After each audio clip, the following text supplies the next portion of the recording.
Ice water the realest. Cause it's hotter than Cerberus nutsack today. I'm gonna fuck you so hard.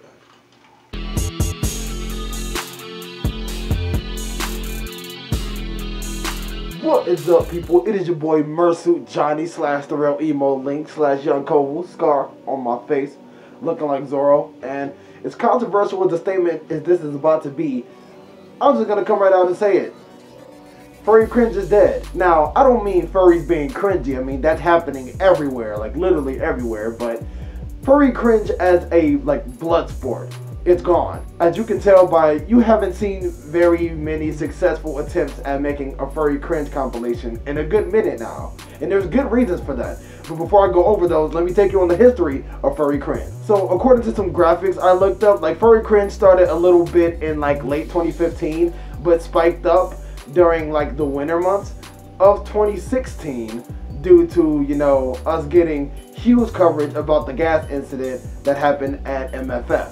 Furry Cringe, as we know it, can be traced back to a few key moments in our fandom's history, and some other things unrelated to the fandom that also brought a wave of hate towards our direction. One of the earliest things I could think of is when Filthy Frank made a video called People I Hate, and on the thumbnail of that video, it is a couple people in fursuit. Now, if you know anything about Filthy Frank's audience, then you know it is hugely comprised of a bunch of edgy, very young kids who are ready to attack anybody at any given point. Now, this is nothing against Filthy Frank, because I love that man and big ups on him. I know a lot of people are mad because he's just Joji now, and he's not going back, bro. His career is amazing right now. But I know from us getting a lot of the attention on Filthy Frank's channel, I didn't even need to see it. Once you see fursuiters on a Filthy Frank video called People I Hate, you best believe we're gonna get a whole lot of pestering. We're gonna get bothered a whole bunch. So what you can say is that a lot of these roast channels went ahead and did their fair share of work on the furry community.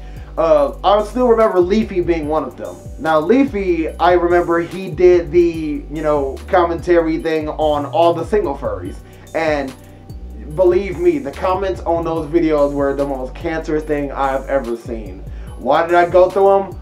I guess I'm a glutton for punishment. So it was ending up on roast channels like these that allowed us to get such a wave of hate like we did. And not to mention that, other furries got roasted for things that they did, Furry Rapper King, when that whole shit went down, everybody, even people inside the community were roasting him about it, alright? Rest in peace, that man. Press F to pay respect. So yes, there was a point in time where Furry Cringe compilations were getting to be really, really big, with some of the biggest ones even reaching upwards of 500,000 to 1 million views.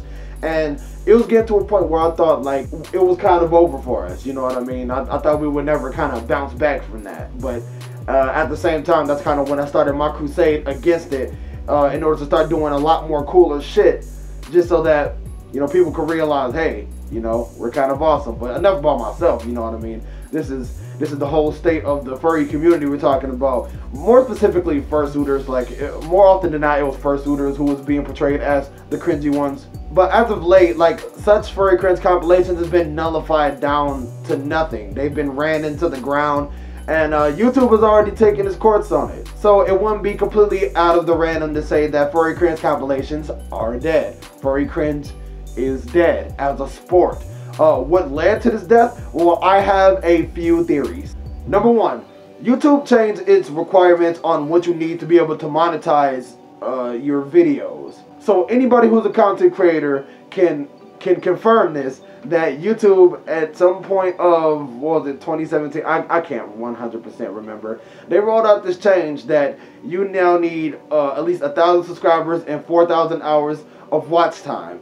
Now, this didn't come out around the time that I saw Furry Cringe dying. I mean, it's been a declining slope for a while now. But this is what I really seen drove the nail in the coffin for a lot of these Furry Cringe creators. And since they would make videos so infrequently, I mean, it's though these were low effort videos, I felt like a lot of these were done very just, they were just thrown together. I feel like they were thrown together, but it took them a long time to get these videos out.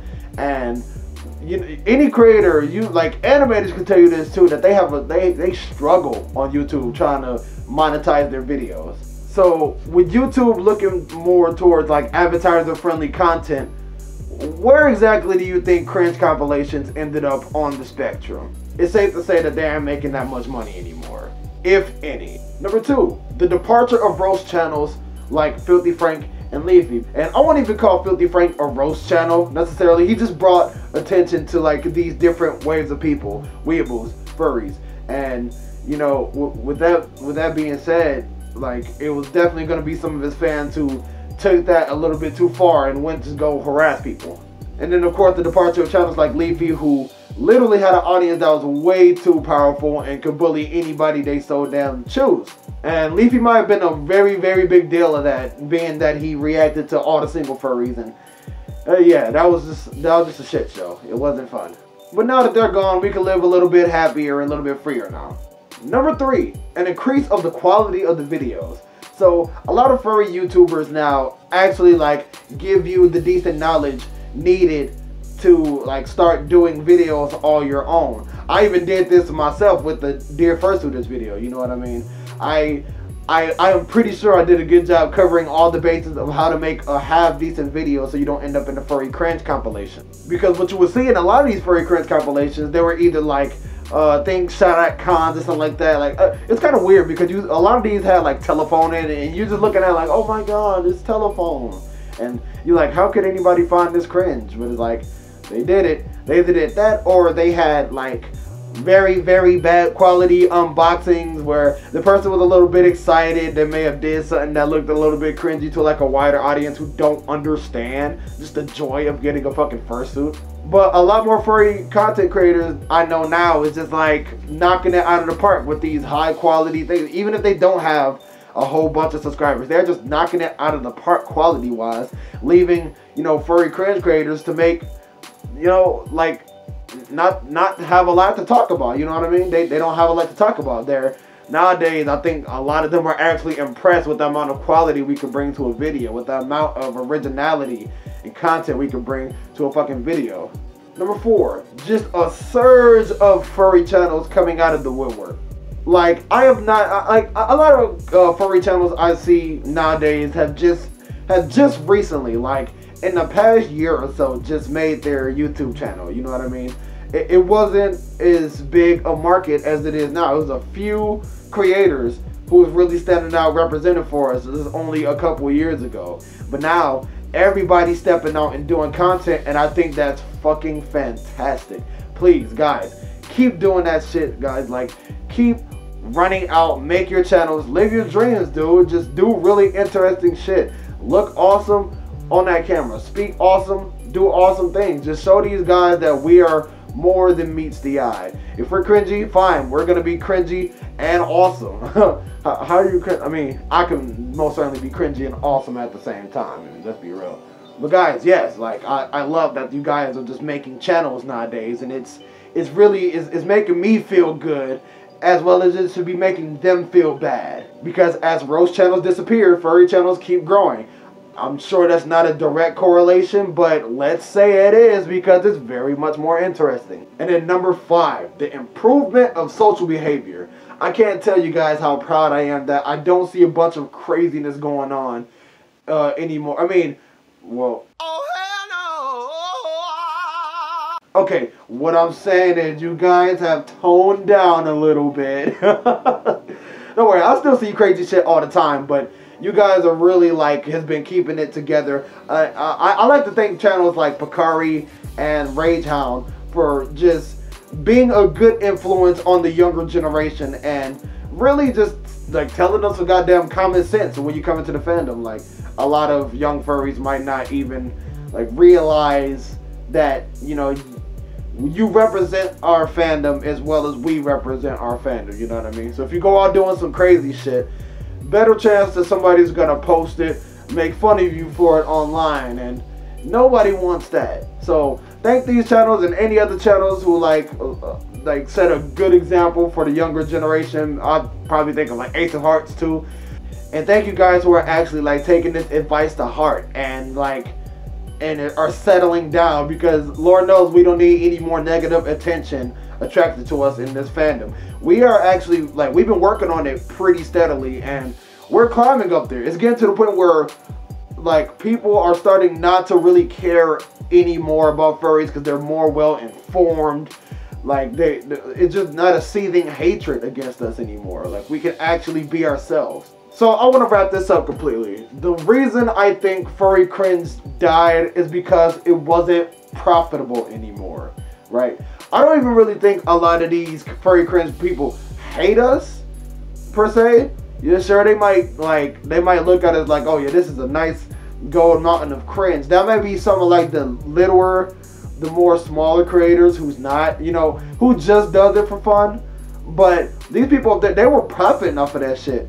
Once you get like a nice video that's about 13 minutes full of furry cringe, 1 million views, that was gonna get you so much money on YouTube. But then YouTube cracked down on your bullshit videos, and now we don't need that shit no more. It's still, yeah, videos like that are still up, but shit, doubt if you're making money off of it now.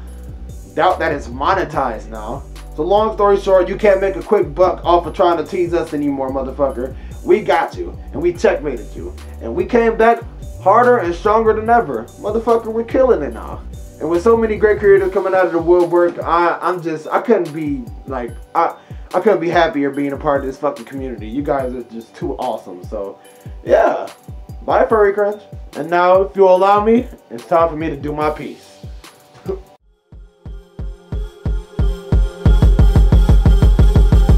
Goodbye, Furry Cringe, you gave us a lot of haters. Swimming in the sea of hatred like jackets on like we're beta. Now maybe trying to make a quick buck wasn't the greatest start, cause you got outplayed with a spade, beat out your ace of hearts. Where furries with confidence, well spoken like Kothorix. I'm just a rabid zombie personified by Jasonafex. I'm in this creature, you just a stain without a penny, because YouTube deemed you weren't advertiser friendly. Now we're blowing up bigger than we ever had been. Whether you're a Rainicorn or you're Sven the Fenn, our originality is the reason we're undefeated. Can you get that through your thick metal head? That's Felix. So go ahead and make a video to roast me. I bet that AdSense will make you feel very cozy. I got a habit to rap it and leave you exiled. So when the king bar, you better keep it zip filed.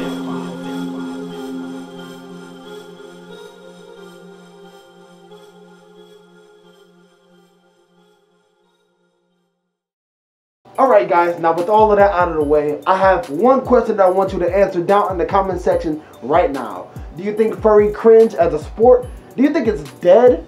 Or do you think we can see a resurgence? Is it thriving or is it gone? Let me know what you think. Furry Cringe, dead or not?